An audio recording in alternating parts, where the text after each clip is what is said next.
The familiar chirp of a robin, a typical sound in the suburban morning, was suddenly interrupted by a dissonant piano chord. This jarring crash echoed through our split-level home in Connecticut. The sound was undeniably Clara. Even at 50 years old, Clara's expressions were as bold as a grand performance, each one striking and unmistakable. As a 47-year-old man, I found myself subject to my standing desk converter. I sighed, but the sound was absorbed by the constant hum of the surrounding machinery. Liam, my husband, is a software engineer. He looked up from his meticulously organized coding station in the corner of the room. A flicker of sympathy appeared in his eyes. We have shared our lives for 15 years. He understands the intricacies of my family dynamics with the same precision that he applies to his meticulously structured code. My family, how can I begin this story? There were 5 siblings in total, including 2 sets of twins. This created a chaotic mix of personalities that turned our household into a whirlwind of both laughter and conflict. Clara, at 50, carried the burden of a twin who was lost in utero. This haunting truth relentlessly fueled her ambition to be the best and the most successful. In the middle of all of this were Daniel and I, both 47. We are fraternal twins, connected by a shared, wry sense of humor and an unspoken understanding that went beyond words. Finally, there were Sarah and Emily, both 42, the youngest of us all. They embodied the essence of free spirits. One was a ceramics artist, and her studio was a vibrant sanctuary filled with earthy creations. The other was a freelance musician who traveled the globe, her violin always with her as a faithful companion on her adventures. Our parents were free-spirited and unconventional. They raised us with a remarkably unrestrictive upbringing. They had seen the scars caused by domineering parents and were determined to break the cycle of their own troubled pasts. They supported us, nurturing our passions with unwavering support. However, they never imposed their will on us, nor did they make demands. For Daniel, Sarah, Emily, and I, this method had proven to be nothing short of miraculous. We found ourselves basking in the glow of our achievements, a sense of fulfillment enveloping us as we navigated the complexities of life with a certain grace. Yet for Clara, it became a wellspring of unending frustration, a sense of aimlessness that ignited her fierce ambition. She perceived our parents' relaxed demeanor as a sign of laziness and lack of ambition. And following her graduation from Yale Law School, she distanced herself from us, considering us unworthy of her attention. Clara emerged as an undeniable power, commanding attention and respect. At a renowned law firm in Manhattan, she commanded attention with her keen intellect, unyielding negotiation strategies, and an exquisite sense of fashion that left a lasting impression. She entered into a union with Mark, a companion from my medical school years, celebrated as a cardiothoracic surgeon, and to say the least a master of control. They were an ideal pairing, perfectly aligned with her relentless ambition and fierce determination. At the age of 32, having orchestrated every facet of her existence with precision, she welcomed their son Ethan into the world through the journey of IVF. Ethan transcended the innocence of childhood. He embodied a carefully crafted endeavor, a vessel engineered for nothing short of extraordinary triumph. From the very instant he grasped a book, Ethan found himself ensnared in a ceaseless whirlwind of enrichment activities. At the tender age of 2, the journey began with reading lessons, followed by the enchanting world of piano at 4. By the time kindergarten arrived, private tutors were summoned for every subject, weaving a tapestry of knowledge and skill from the very start. His childhood unfolded like a whirlwind, filled with a cacophony of extracurricular activities, fierce competitions, and the relentless pressure of standardized tests. Weekends unfolded in the intense arena of debate tournaments and the fierce competition of mathletes, where every moment was charged with anticipation and rivalry.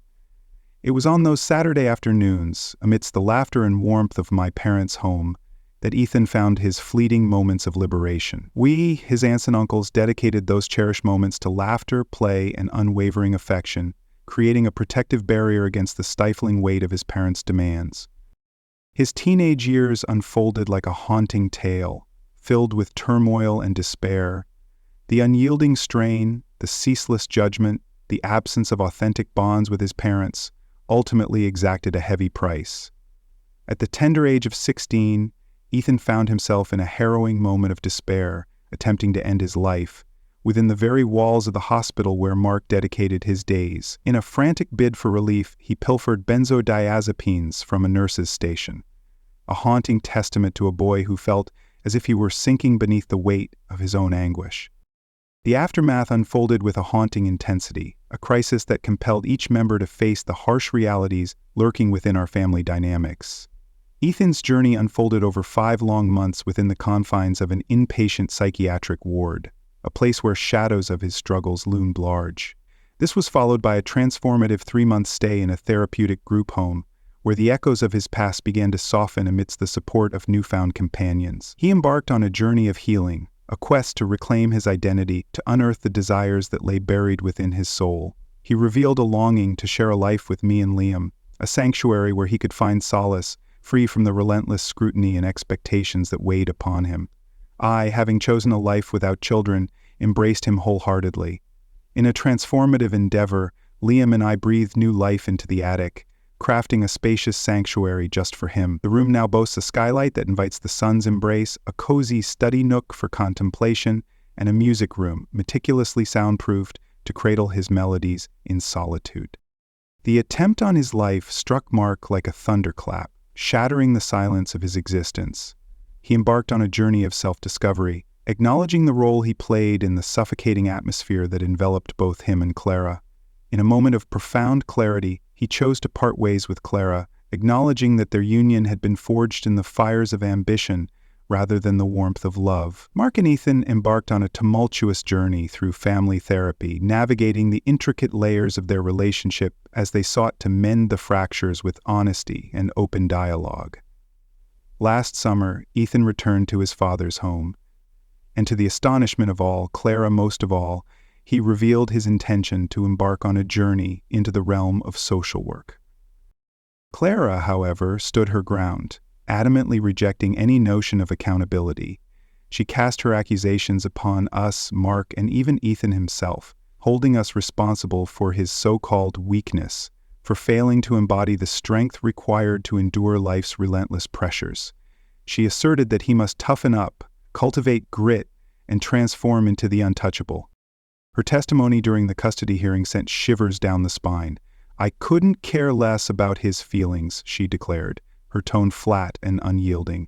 "This is existence. It's a fierce contest. In the end, it's a matter of triumph or defeat. If he cannot withstand the weight of expectation, then he is unworthy of triumph." Never had I witnessed a judge wear such a mask of revulsion. "You're a successful lawyer, Ms. Thompson," he declared, his tone laced with disdain. "Yet you stand as a monument to failure, a parent who has utterly abandoned her child." He then turned to Mark, his expression shifting, revealing a depth of understanding and compassion. "Mr. Thompson, you stand at a crossroads. Acknowledging the existence of a problem is the first step towards seeking the help you so desperately need." In the depths of last January, Clara faced a mini-stroke, TIA, a harrowing medical episode that momentarily shattered the fragile illusion she had woven around herself. As Daniel recounted, his hesitant connection with her became a catalyst, compelling her to face the stark reality of her own mortality. Last week, she mustered the courage to extend her hand towards Ethan, a moment laden with anticipation and unspoken emotions. With a chilling finality, he turned her away, his words slicing through the air as he declared his desire to sever all ties with her. As her voice reached out, yearning for understanding, for affirmation, I lost my composure. "What were you hoping for, Clara?" I declared, my voice heavy with the weight of years spent harboring anger and resentment. "The consequences of your actions have come to fruition." And then I ended the call.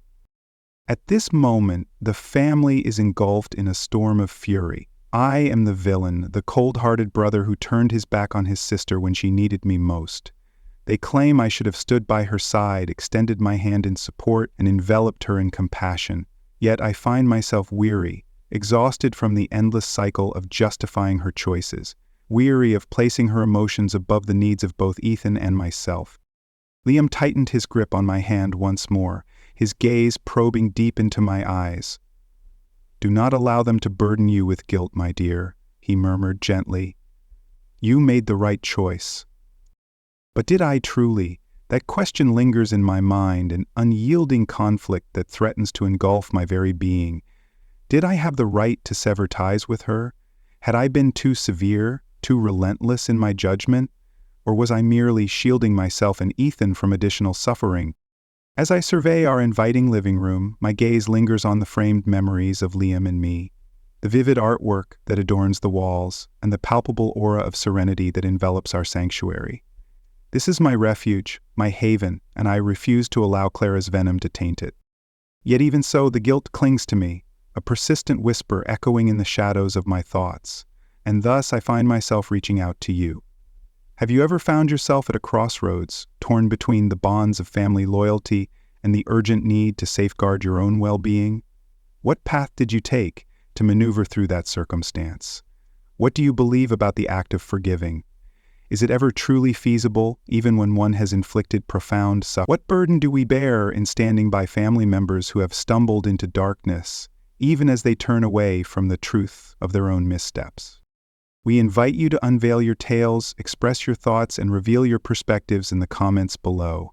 I find myself yearning for clarity, for direction, for the comforting knowledge that I am not isolated in this ethical turmoil. Your voice has the power to change everything.